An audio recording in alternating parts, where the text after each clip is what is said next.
s'il vous plaît. Et au prochain, je la présence du Seigneur ce soir. On s'incline tous, même ceux qui n'ont pas tellement l'habitude de venir, ceux qui ne sont pas baptisés. On s'incline pour l'esprit de Dieu. Tous ensemble, s'il vous plaît. Même nos femmes, j'invite nos amis à s'incliner, à pouvoir chercher la présence de Dieu. Même les jeunes filles qui viennent au devant, s'il vous plaît. On s'incline et on cherche la présence de Dieu.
aimons Jésus. Parce qu'il nous a aimé le premier. Que Dieu soit béni. On va le faire, hein, parce qu'il y a des besoins, il y a des problèmes, il y a des malades.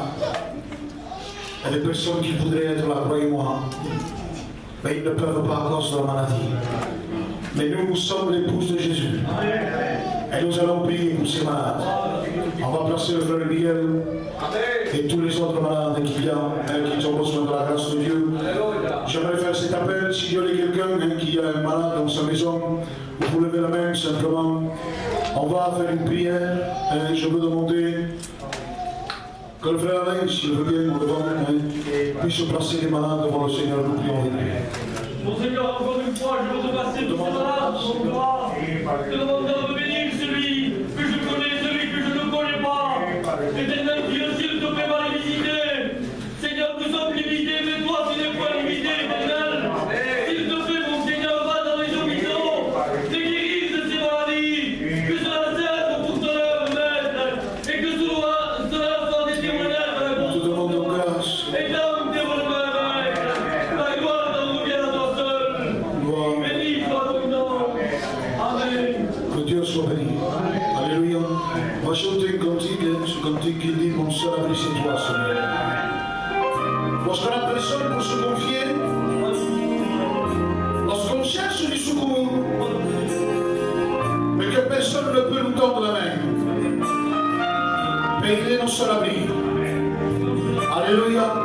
Il est celui qu'on peut confier lorsqu'on passe un problème. On va le chanter à la gloire du Seigneur. C'est bien de le chanter tous ensemble. Hein. C'est ce qu'ils connaissent ce cantique. En tout cas, on va le dire. Comment seul abri, c'est toi.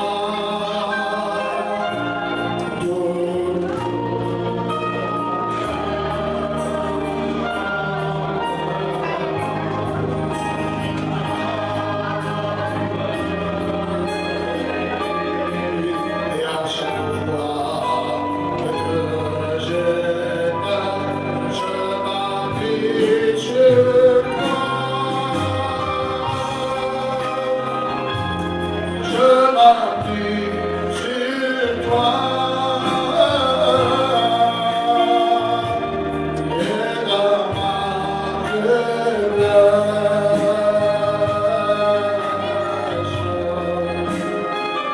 le Seigneur me renforce. Je m'appuie sur toi. Je m'appuie sur toi. Et dans ma faiblesse,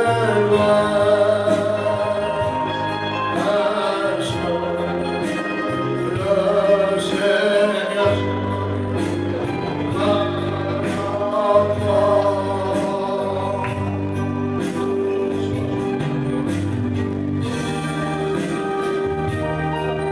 Dans ce rêve, j'ai vu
n'oubliera jamais personne.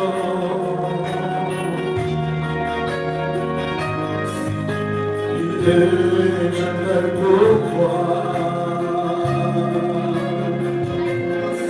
quelqu'un qui puisse d'un seul mot. Il a vu un défaut. Voilà pourquoi je reste en paix quand je me sens menacé.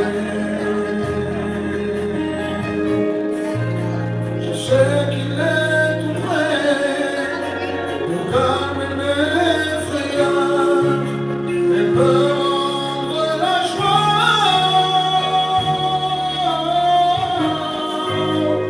Quelqu'un m'a laissé. Oui, je le connais, oui, je le connais. Quelqu'un pour me. Et son nom est Jésus. On va placer son serviteur devant le Seigneur. Je vais demander de le faire un qui est au fond. Puisse le faire pour chacun de vous. Je suis heureux ce soir de me trouver au milieu de vous. C'est vrai que je vis rarement, c'est pas la faute à votre pasteur, parce qu'il m'a invité plusieurs fois, je dis, et puis vous savez que j'ai aussi ma responsabilité, c'est l'église mère de la place Cassagne, et je ne peux pas toujours me libérer comme je le veux, n'est-ce pas, mais ce soir, je suis heureux de me trouver au milieu de vous. Amen. Et surtout de pouvoir ensemble partager la parole du Seigneur. Alléluia. Parce que le plus important dans une réunion, je le dis toujours et je le rappellerai ce soir, c'est une vérité fondamentale que je vous dis. Eh bien, c'est bien parce que dans une réunion, tout y contribue à la bénédiction de Dieu. Que ce soit les chants, que ce soit la prière, que ce soit, vous savez, tout ce que vous voudrez. Mais le plus important, c'est la parole de Dieu. Et c'est de loin la parole de Dieu qui est la plus importante. Alléluia. Ne croyez pas, mes frères et sœurs, je le disais encore, je pense que c'était hier, parce qu'hier encore, j'ai dû prêcher à l'église où je suis responsable, parce que j'avais invité un frère et malheureusement, il n'a pas pu venir. Alors, comme ça, de suite, vite fait, et je disais tout simplement ceci. Eh bien, je disais qu'on peut se passer les uns et les autres, mais que nous ne pourrons pas nous passer du Seigneur. Parce que lui, c'est tout notre besoin, le Seigneur. Alléluia. Que le Seigneur soit tout simplement glorifié. Alors je ne serai pas bien long, comme dit le frère Antoine, 3 heures. Il dit toujours ça, Antoine. Le frère Antoine, il est 9 heures, je passe ici un million de prières. Alors je pense que quand même, il me faut au moins 20 minutes ou 25, au moins, vous comprenez. Et après, je pense que nous pourrons nous avoir écouté et plutôt avoir un grand moment de prière. Voilà, alors je voudrais rentrer de suite dans le vif du sujet. Et puis je voudrais vous rappeler tout simplement ceci, j'ai pris une note dans la parole de Dieu. Et puis cette note, elle se trouve dans le premier livre des Rois, au chapitre 18 et verset 20. Vous connaissez tous cette histoire, certainement que Alain, votre pasteur, vous l'a déjà prêché, ou que peut-être quelques serviteurs de Dieu sont venus en tant que visiteurs vous apporter la parole du Seigneur et que vous l'avez entendu. Mais ce que je voudrais vous dire ce soir, la commenter, c'est sûr, pas de but en blanc, comme on dit, ni toute entière, parce que ce serait trop long, mais tout simplement vous commenter cette historique que nous connaissons parfaitement, qui est l'historique, que lorsque le prophète Élie s'est trouvé confronté avec les faux prophètes de Baal et les faux prophètes d'Astarté, il y en avait 850 en tout, il était tout seul. Mais, comme je peux dire ce soir, eh bien, Élie, même qu'il soit tout seul, eh bien, il était du côté du plus fort. Parce qu'il servait le véritable Dieu. Oh, il y en avait 850 entre les Baal et les Astartés, c'était des divinités païennes, vous savez, babyloniennes. Et puis, mais lui, il était tout seul. Mais comme dit la parole du Seigneur, si Dieu est avec nous, qui pourra contre nous? Alléluia. Que le Seigneur soit tout simplement glorifié. Alors, cette historique, je vais le commenter brièvement, et puis nous dans le vie du jugé, l'historique nous dit qu'en ce temps-là, Israël vivait tout un drame. Que Israël vivait une crise non pas économique, hein, on y est tellement habitué nous maintenant, hein, mais que Israël vivait dans une crise tout simplement spirituelle. Et c'est d'une gravité. Lorsque c'était Israël, à l'époque c'est sûr, c'était les 12 tribus d'Israël, mais lorsqu'une église, je ne pense pas que ce soit ici, hein, eh bien qu'elle passe par une crise spirituelle. Et puis Israël était là et il passait ce drame, cette crise historique, et savez-vous le motif, le pourquoi? Parce que vous savez comme moi que, eh bien, tout simplement, Israël était composé de 12 tribus différentes. Et que sur ces 12 tribus, il y avait 12 princes, qui étaient les 12 fils, n'est-ce pas, de la tribu.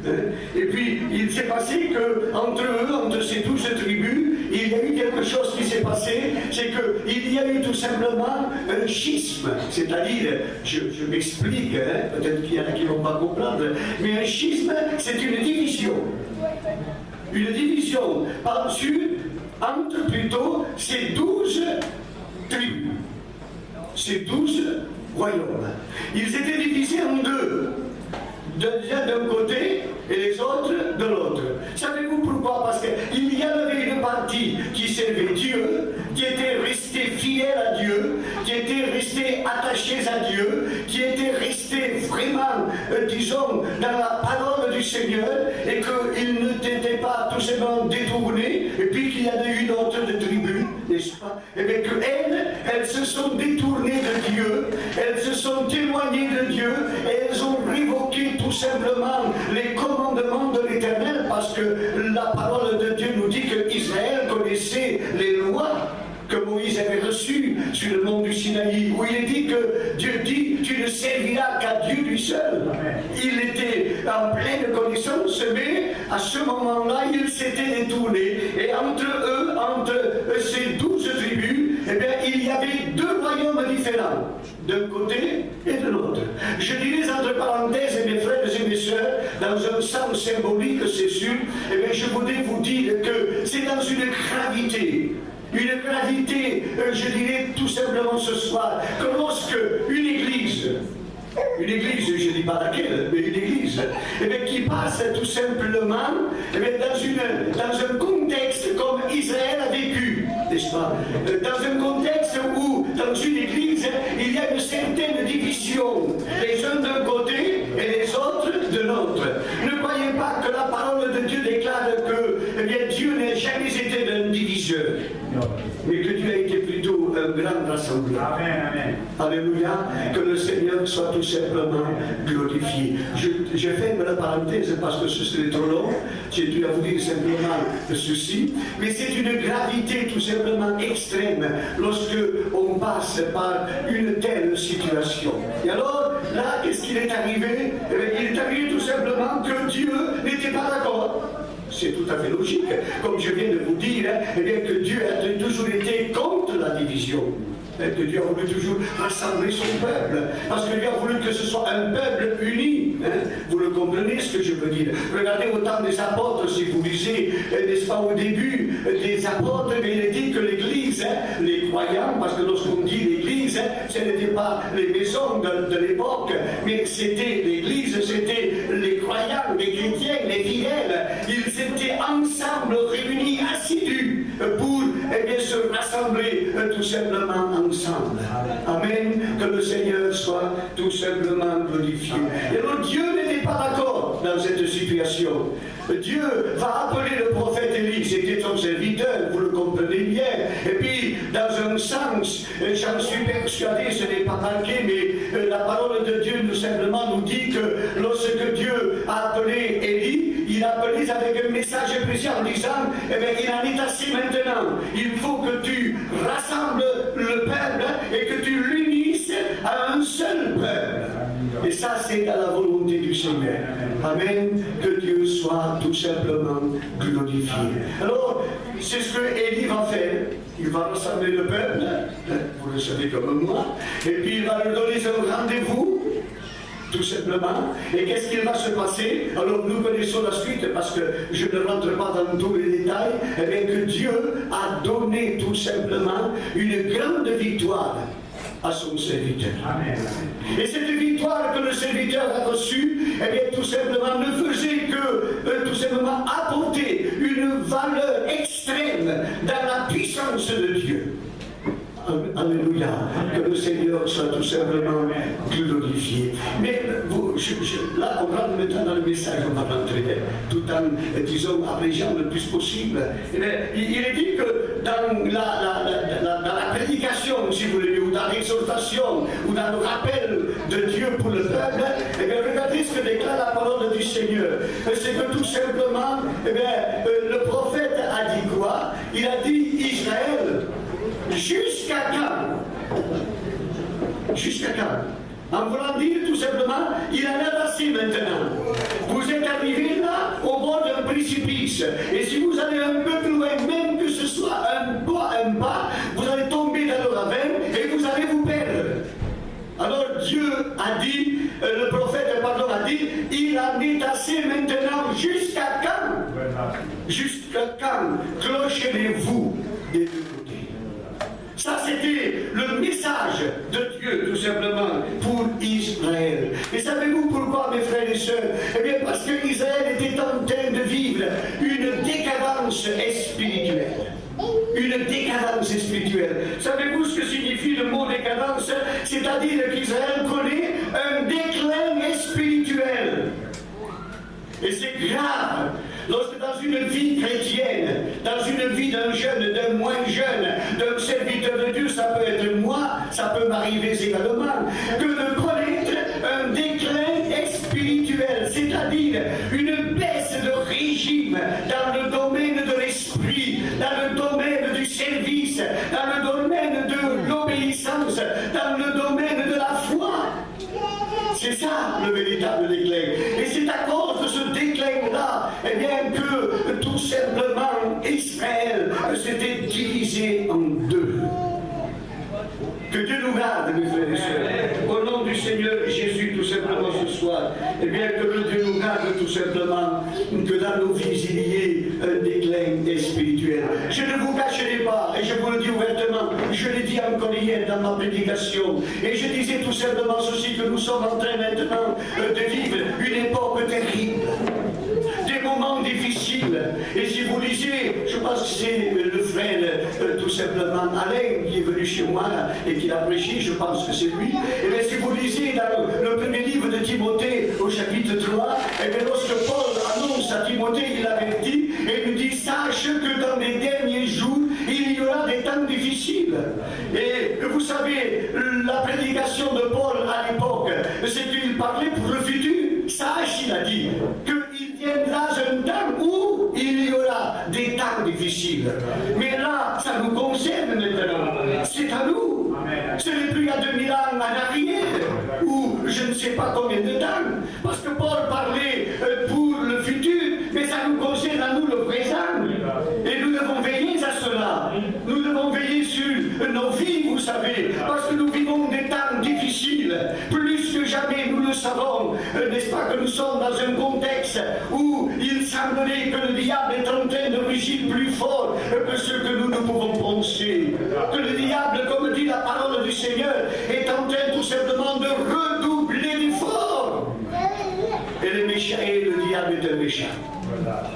Il ne veut pas notre bien. C'est pas notre ami. Ce n'est pas non plus mon compagnon, moi. Il y a 50 ans que je le combats, moi, dans la prédication. Vous comprenez ce que je veux dire? Il n'est pas de notre côté, le diable. Ce que le diable veut faire, comme dit Saint Paul, il veut essayer par tous les moyens, par toutes les astuces, par toutes les ficelles, par tout ce qu'il a, vous savez, dans sa chibecière, excusez-moi du mot que j'emploie, il veut essayer de quoi? De ravir notre foi.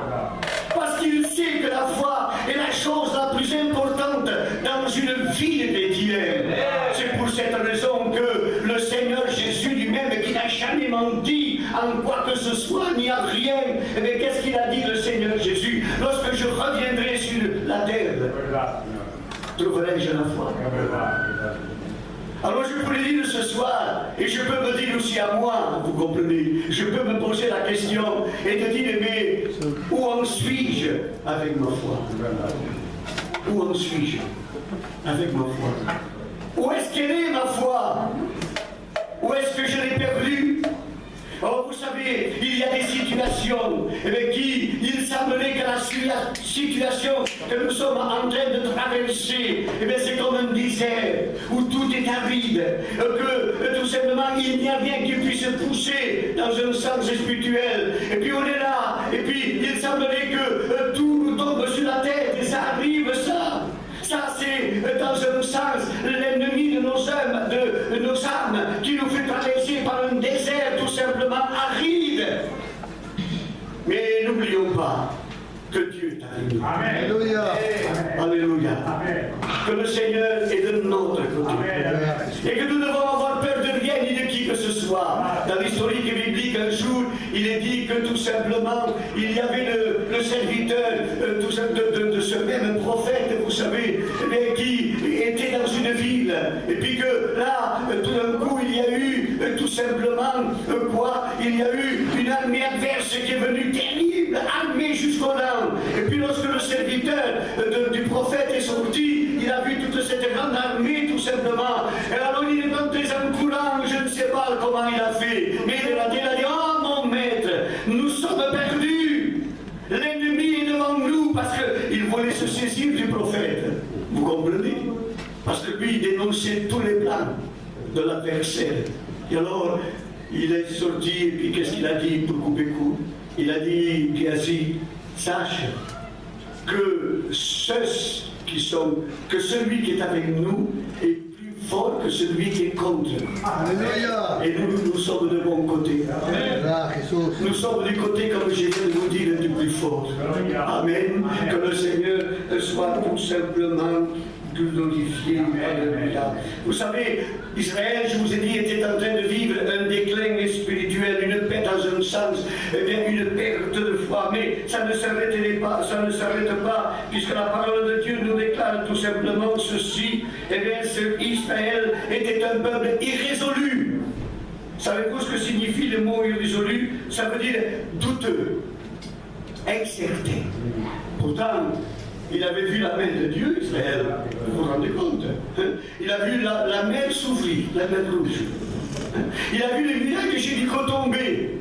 Il a vu tant de choses, vous savez, Israël. Et là, il en est arrivé à un point où il était irrésolu, douteux, il doutait. Est-ce que c'est vrai? Est-ce que c'est faux? Est-ce que ce que le prophète nous dit, est-ce que je suis dans cette position? Est-ce que je cloche d'un côté ou de l'autre? Eh bien, de foi, mes frères et sœurs, eh bien, c'est ce qui arrive dans nos vies spirituelles. On est tellement aveuglés, on a perdu dans un sens, eh bien, la foi dans notre cœur, qu'on est irrésolu, on est douteux, on doute. Est-ce que nous avons le droit de douter de Dieu? Je vous pose la question ce soir, et je ne veux que personne ne réponde à votre foi, mais à l'intérieur de votre cœur, est-ce que nous avons le droit de douter de Dieu? Nous n'avons pas le droit. Parce que si nous changeons, si nous varions, lui, le Seigneur, reste toujours le même. Alléluia.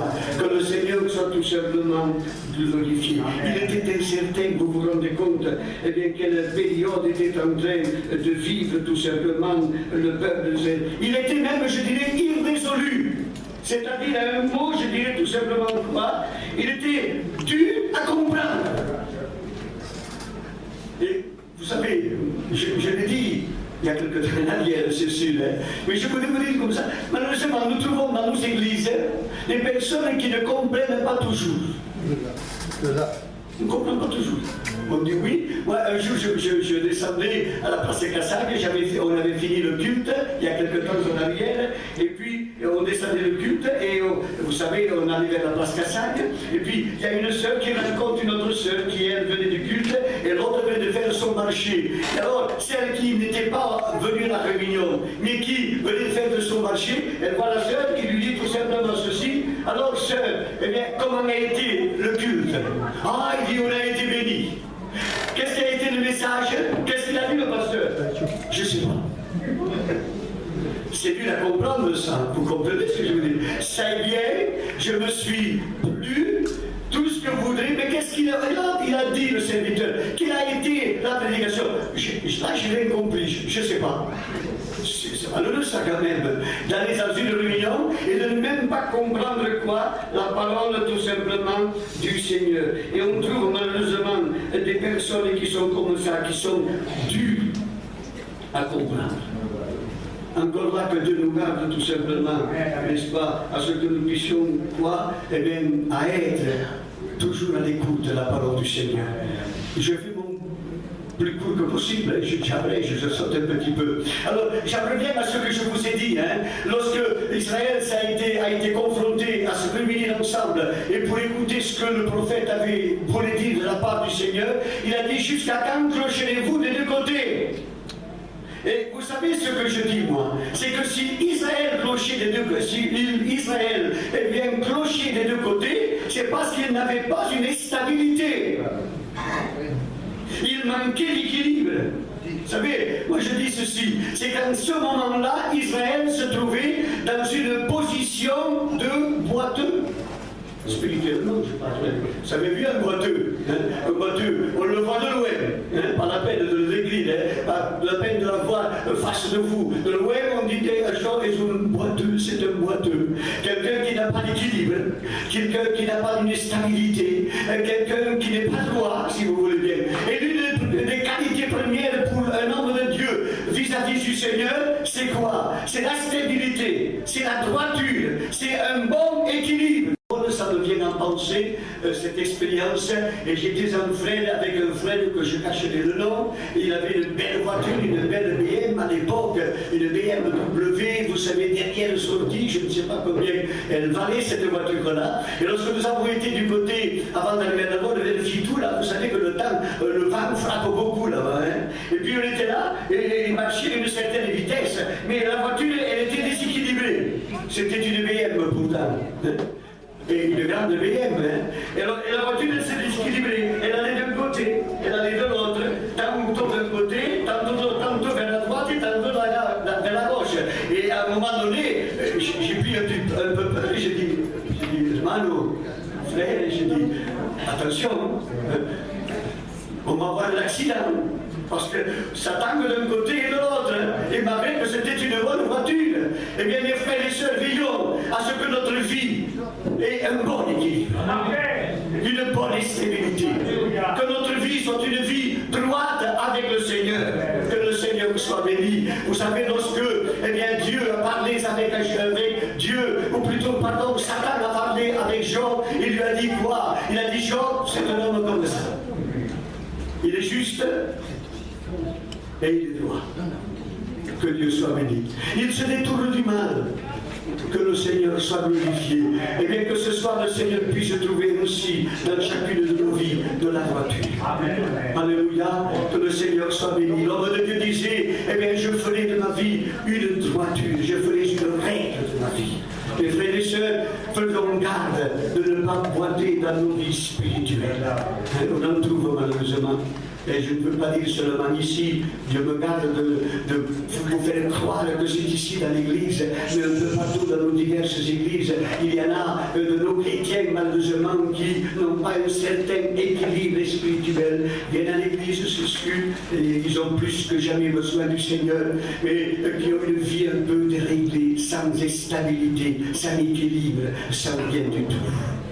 Que Dieu, tout simplement, nous garde de cette position-là. Il a dit, jusqu'à quand clocherez-vous des deux côtés? Un boiteux, j'ai dit, c'est quelqu'un qui marche d'une façon défectueuse. C'est-à-dire quoi? Elle est imparfaite. Un boiteux, c'est quoi? C'est avoir une marche qui est déséquilibrée. Un boiteux, c'est encore quoi? C'est un manque, comme je vous ai dit, de stabilité et d'équilibre et de droiture. Et c'est un grave danger. parce qu'il faut bien que je termine. Il y a déjà 20 minutes que je vous parle, et je vous me laisserai encore y aller 5 minutes de plus. Voilà, malgré que je veux couper court. Mais je vous dirai quelque chose. C'est tellement important d'avoir une vie spirituelle droite avec le Seigneur. Amen. Alléluia. Vous savez pourquoi? Parce que la parole du Seigneur déclare tout simplement ceci, que si une personne, moi je le traduis dans le domaine du spirituel, mais dans le domaine du physique, regardez ce que déclare la parole du Seigneur. La parole de Dieu déclare tout simplement ceci dans le livre de Lévitique, au chapitre 21, eh bien il est dit tout ceci, c'est que tout homme qui apportera son offrande à l'Éternel, et qui est boiteux, eh bien, il ne pourra pas le faire. Il ne pouvait pas le faire. Ça, c'était dans le domaine du physique, parce qu'il ne pouvait pas rentrer dans le temple et apporter son offrande. Mais nous le transposons dans un domaine du spirituel. Nous n'en avons pas le droit. Et puis, regardez encore ce qu'il est dit dans 2 Samuel, chapitre 5, verset 8. Eh bien, Dieu déclare ceci, les boiteux ne rentreront pas dans la maison de l'Éternel. Ça toujours dans le physique, parce qu'il ne fallait pas avoir un défaut corporel, comme un animal corporel ne pouvait être présenté ni donné à Dieu. Vous comprenez ce que je veux dire? C'est tellement important, et je comprends plus que jamais, parce que je vais bientôt terminer, encore 7 minutes, et puis je termine en ce que je vous ai dit. Je comprends plus que jamais maintenant la position que se trouvait ce boiteux de l'essence qu'on plaçait tous les jours à la porte du temple, appelé la Belle. Vous connaissez cette histoire, les actes des apôtres, vous le savez bien. Mais qu'est-ce qu'il est dit? Que cet homme, eh bien, malheureusement, il était impotent des 2 pieds, il était boiteux, on le prenait tous les jours, on l'amenait et on le plaçait là, devant la porte du temple appelé la Belle. Il n'était pas loin, il était à la porte, mais il n'était pas dedans. Vous comprenez ce que je veux dire? Et bien des fois il arrive comme ça à des personnes, toujours dans un sens spirituel. Ils ne sont pas loin, mais ils sont toujours, jamais dans l'église, mais toujours en dehors de l'église. Parce que quoi? Parce qu'il y a ce défaut spirituel dans leur vie. Vous comprenez ce que je veux dire? Alors il était là, oh, il écoutait les chants. Il écoutait celui qui enseignait, le docteur de la loi, qui prêchait, qui dans un sens enseignait la loi à ceux qui étaient dans le temple. Il se contentait simplement d'écouter, mais il ne pouvait pas participer. Il était toujours dehors. Mais il a fallu qu'il y ait dans sa vie une église. Vous comprenez, hein? Parce que c'est bien d'avoir pendant un temps resté à la porte et de ne pas jamais franchir le seuil de la porte et de rentrer et d'en faire partie, n'est-ce pas, dans la maison de Dieu. C'est ça qui est important. Alors il a fallu quoi? Il a fallu que dans sa vie il y ait quoi? Eh bien qu'il y ait une guérison. Et la guérison est venue de la part de 2 apôtres, Pierre et Jean. Ils étaient là, la parole de Dieu déclare qu'au moment de la prière, ils sont montés. Et lorsqu'ils sont montés pour se rendre tout simplement à la porte appelée la Belle du temple, eh bien qu'est-ce qu'ils ont vu? Ils ont vu ce pauvre malheureux. Oh, les gens, les passants, les rentrants, ceux qui participaient, etc., à rentrer dans le temple, oh, ils regardaient un peu de pitié, un peu de miséricorde, et on faisait quoi? On lui donnait quelques pièces, et lui, il s'attendait à recevoir quelques pièces. Et lorsque les apôtres sont arrivés, eh bien, tout simplement, qu'est-ce qu'il s'est passé? Ils ont regardé, et ils ont dit ceci: regarde-nous attentivement. C'est-à-dire, fixe-nous dans les yeux. Fixe-nous.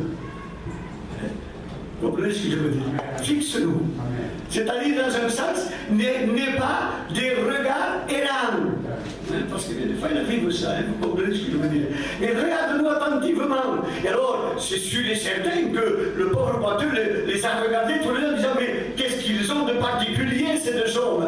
Qu'est-ce qu'ils vont me donner? Qu'est-ce que je vais recevoir? Et dit: voilà, nous n'avons ni or ni argent à te donner, mais ce que nous avons, nous le donnons au nom de Jésus de Nazareth. Alléluia! Lève-toi! Amen. Et marche! Que Dieu soit béni. Amen. Que Dieu soit béni. Amen. Et je pense que ce soir, mes frères et sœurs, eh bien, peut-être que quelqu'un a besoin d'écouter cette parole. Pas peut-être venant de la part du Seigneur, mais c'est la parole de Dieu que je vous annonce. C'est la parole de Dieu que je vous prêche. C'est la parole de Dieu qui est la vérité que, eh bien, tout simplement, je vous dis, s'il y a un boiteux spirituel, quelqu'un qui manque d'équilibre, quelqu'un qui manque de droiture, quelqu'un qui manque de stabilité, eh bien, je te dis ce soir, au nom de Jésus de Nazareth, lève-toi et marche. Lève-toi et marche. Je ne connais pas l'église, vous me comprenez ce que je veux dire. Mais si tel est le cas ce soir pour toi, il y a solution. Comme le pauvre boiteux de naissance, eh bien, qui pendant je ne sais pas combien de temps, il est toujours resté devant la porte, il y a solution pour toi. Et la solution, c'est de saisir, comme a fait cette femme qui était atteinte d'une maladie depuis plusieurs années, sans rentrer dans le détail, pardon, par respect. Eh bien, où il a dit, si je peux seulement toucher le bon vêtement de Jésus, alors je serai guéri. Amen. Amen. Moi, je ne sais pas où est-ce qu'il est, le Seigneur. Est-il à côté d'Alain? Est-il à côté du frère, au fond, au milieu? Je ne sais pas. Mais ce que je peux vous dire est qu'il est là, présent. Alléluia. Et que la main du Seigneur, le bras de Dieu est tellement puissant que toute personne, même que nous soyons toute l'église entière, nous avons, eh bien, ce soir le moyen de nous accrocher à son bras et de dire, oui, Seigneur, j'ai besoin de toi. J'ai besoin que tu me relèves. Que le Seigneur soit béni. Et regardez ce qu'il s'est passé. Et je conclue. Alors regardez ce qui s'est passé, c'est que lorsque les deux apôtres se sont adressés tout simplement à qui? Ils se sont adressés tout simplement à ce pauvre malheureux. Eh bien, la parole du Seigneur déclare que cet homme s'est levé d'un coup. Ses chevilles et ses pieds deviennent fermes. Et qu'est-ce qu'il a fait? Eh bien, il s'est mis à rentrer dans le temple. Que Dieu soit béni. Et regardez, il est rentré dans le temple. Il ne s'est pas contenté de rentrer dans le temple. Mais regardez ce que déclare la parole du Seigneur. Sautant, louant et glorifiant Dieu. Que le Seigneur soit béni. Que le Seigneur soit béni. Et là venait de s'accomplir la prophétie du prophète Sophonie. Traverse ce malade. Parce que tout ce que le Seigneur a fait, il avait déjà annoncé à l'avance par ses saints prophètes. Et regardez ce que déclare le livre du prophète Sophonie, chapitre 3 et du verset 13. Eh bien, Dieu déclare ceci. Je délivrerai les boiteux. Amen. Je les délivrerai. Amen. Amen. Que Dieu soit béni. Amen. Et puis, qu'est-ce qu'il dit encore? Et je les recueillerai. Je ferai d'eux un sujet de louange et de gloire. Amen. Que Dieu soit béni. C'est ce qu'il a fait ce boiteux. Il s'est mis à sauter, à louer et à glorifier Dieu. Amen. Est-ce que tu peux ce soir glorifier le Seigneur? Amen. Amen. Pas avoir honte, hein? La honte, c'est de rester dans la position que nous nous trouvons. Vous comprenez ce que je veux dire? C'est ça la honte. De dire, je n'ose pas le dire. Je n'ose pas me prononcer, je n'ose pas non plus parce que va dire avec le pasteur, que va dire un tel, que va dire une telle, que va dire le frère, que va dire la soeur, que va-t-il penser de moi? Je veux avoir une certaine quand même, eh bien, attitude, vous savez, parce que dans l'église, moi, je suis un peu côté, mais ne regarde pas tout cela ce soir. C'est comme cet homme, il a vraiment obéi à la parole du Seigneur. Il n'a pas douté. Lorsque les apôtres lui ont dit, eh bien, regarde-nous attentivement, et puis qu'ils lui ont dit tout simplement ceci, nous n'avons ni argent à te donner, mais lève-toi au nom de Jésus. Et le miracle est arrivé. Amen. Veux-tu le miracle ce soir? Veux-tu le miracle? Ne te contente pas simplement d'avoir écouté. Et peut-être que lorsque tu sortiras dans l'église, tu parleras avec notre frère ou avec le pasteur, je ne sais pas quoi, hein, et dire, ah, qu'est-ce qu'il a bien parlé, qu'est-ce qu'il a bien prêché, le pasteur, quel beau message, je ne sais pas, hein, je ne peux pas vous dire, mais tout simplement, eh bien, saisis la grâce du Seigneur. Ne te contente pas simplement, eh bien, de dire ceci, mais fais comme ce boiteux. Prends ton courage à deux mains. Dieu est celui qui veut t'aider. Il n'a jamais repoussé qui que ce soit, le Seigneur. Il n'a jamais refusé une bénédiction, le Seigneur. Il l'a toujours accordée. Alors, je termine. Voilà, j'arrête là. Ça suffit. Sinon, j'en ai encore pour 10 minutes de plus. Le frère Alain m'attend là dehors avec le bâton à la main, comme on dit. Mais je voulais vous dire, avant de terminer, de laisser toute la place ce soir, ne reste pas, je dis bien spirituellement parlant, ne reste pas boiteux toute ta vie. Dans un sens, je pourrais dire ce soir, eh bien quoi? Et de l'orgueil. Mais un orgueil qui soit pour ton bénéfice. Paul disait, eh bien, les gens parlent en langue, mais moi, si je pourrais vous voter, je pourrais m'orgueillir de ce que moi je parle en langue plus que vous. Vous comprenez? Mais, un orgueil spirituel. Seigneur, je ne veux plus rester dans cette position. Je veux changer, Seigneur. Je veux rester debout. Je veux être droit, Seigneur. Je veux avoir un bon équilibre dans ma vie chrétienne. Et moi, je suis pleinement convaincu que le Seigneur, ce soir, eh bien, il est celui qui va faire son œuvre en toi. Alléluia. Que le Seigneur soit tout simplement glorifié. Moi, je connais ma vie. Vous connaissez la vôtre. Moi, je ne peux pas faire ce que vous ne voulez pas faire. Moi, je fais pour moi. Vous faites pour vous. Vous comprenez ce que je veux dire? Moi, je ne peux pas faire pour Alain, et Alain ne peut pas faire non plus pour moi. Ça, c'est personnel. Vous me comprenez ce que je veux dire? Et chacun, plaçons-nous ce soir devant le Seigneur. Et l'occasion nous est donnée de prier Dieu. On va prier le Seigneur, je vais le faire. Et après, je laisse la place au pasteur, à votre responsable, pour diriger la réunion de prière ce soir. Mais on s'incline, si vous le voulez bien, et on rend grâce à Dieu ce soir. Merci de dire le Seigneur, parce que ce soir, encore une fois, ta parole a été prêchée, ta parole a été annoncée, Seigneur. Et Seigneur notre Dieu, ta parole, elle est la vérité. Nous ne pouvons pas nous cacher de la parole de Dieu. Nous ne pouvons pas, Seigneur, nous voiler ou faire un semblant dans notre vie que tout va bien alors que tout va mal. Seigneur, que nous soyons, notre Dieu, eh bien, ce soir, vrais avec toi. Et que si dans nos cœurs et dans nos vies, il faudrait un changement, il faut un changement, parce qu'il y a des personnes peut-être qui sont en train de vivre une vie, Seigneur, qui n'est pas notre Dieu droit avec toi. Je ne sais pas. Dieu me garde de porter un jugement à qui que ce soit. Mais si tel ce n'est le cas ce soir, eh bien Seigneur, tu es un Dieu bon. Tu es un Dieu plein de miséricorde.